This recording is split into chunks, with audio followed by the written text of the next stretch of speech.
say the 4-1-4-1 usage before the game, and the teams announced the amount of central midfield players. Tchouameni's not getting far away from the centre-backs.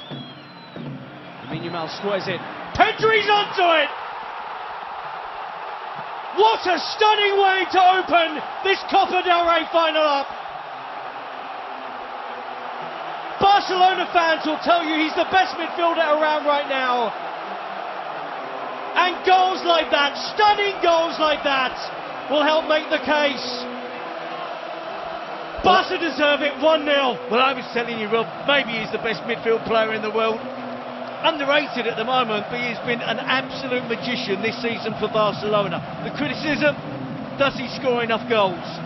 Well, what a game, what a way he has picked to do it in this match, in the Clásico. Copa del Rey final. You can see there, picks up the ball, he plays it forward, there's no offside, the play can continue. And he backs up the play, that's him with the long pass. Starts off the attack as Yamal gets in there. Real Madrid with lots of bodies back behind the ball, all in the penalty area, ignoring the attacking run from Pedri. Yes, he's going to hit the target, he's going to have a shot, but look at the technique. He's picking out the top corner. He knows it has to be a special attempt to beat Courtois, and he does exactly that. The power, the accuracy of the finish, absolutely superb from Barcelona, and in particular from the magician that is Pedri in midfield. For Barcelona, Mbappe goalwards and in! Kylian Mbappe has come on in this final and got Real Madrid level. His first ever Copa del Rey final, and he scored in it. Won the free kick and scores it. It's all level in Seville. Well, he's punished them. Massive difference since Kylian Mbappe came on. Watching the game last week at the Bernabeu, he was booed by his own supporters. I think he's been astonishing this season. His performance in this game is typical of that.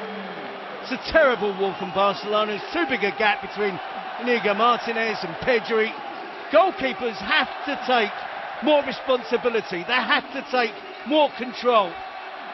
Because if you leave that opportunity, that little gap open for a player like Kylian Mbappe, he will find it. He's been superb. Real Madrid have been better in the second half. It's all level now. The half-time change rewarded for Carlo Ancelotti. We're also going to add Gavi into the mix. Tchouameni! Just like in the semi-final, Aurelien Tchouameni comes up big for Real Madrid. They have turned this game around in a way they have so often before. Carlo Ancelotti's changes vindicated, and Real Madrid now believe they're on their way to Copa del Rey glory. We talk about big time players. Tchouameni from the set piece, a number of big players on the pitch now for Real Madrid, tall, muscular players. And I think he's been excellent tonight. It was a real tough gig for him in the first half, being the sole defensive midfield player. It's a comfortable leap. Koundé loses him. Has no idea where Tchouameni is. Koundé is ball watching. Koundé gets dragged towards the ball. There's the match-up. Koundé goes a yard away from Tchouameni. Tchouameni slams it home from close range. But I talked about Real Madrid. When they're not playing well, they can still cause you problems. They can still hurt you because they have individual brilliance. But that, from a set piece, might be the goal that wins them the Copa del Rey. Scored one just like that in the semi-final against Real Sociedad. Hector Ford waiting to come on.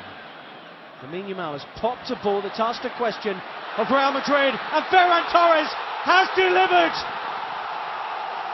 He's been their go-to man in the Copa del Rey, and how about that tonight in the final? Leading the line in the absence of Lewandowski, and that is some finish to bring it level once more. Courtois beaten, 2-2. Well, we said it'd be a spectacle, and it is built. It is that. It's been exactly that. It's had a great flow to it. Barcelona dominating, Real Madrid fighting back, taking the lead. Lamine Yamal with a wonderful pass over the top of Rudiger, who's labouring. He has a knock. Courtois comes out. Ferran Torres, so important to get that first touch, but takes it away from the defender, takes it away from the goalkeeper.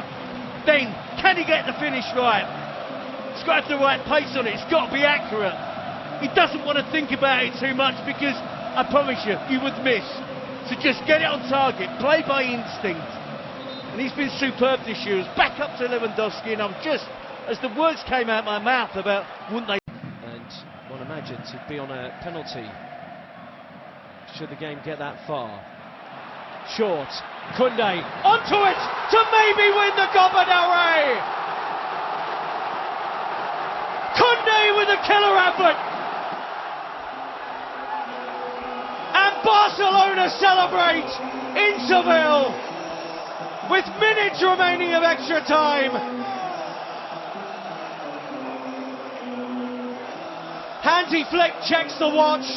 It's not done yet, but Barcelona will believe their 32nd title is on the way. Real Madrid labouring and tired. Have they lost it? Have Barcelona won it? Well, Real Madrid will still feel they can come back into it. You saw the looks, the winks, the nods of approval from the Real Madrid players that we've got time, but it's going to be really tough now. Inigo Martinez does well. He's closing down Luka Modric. It's a stray pass from Modric. Brahim Diaz doesn't go to meet the ball. Koundé does. And when he's looking at shooting, I'm thinking, wrong choice. You don't score many goals, and when they do, they're normally with your head. But I underestimated the technical ability there.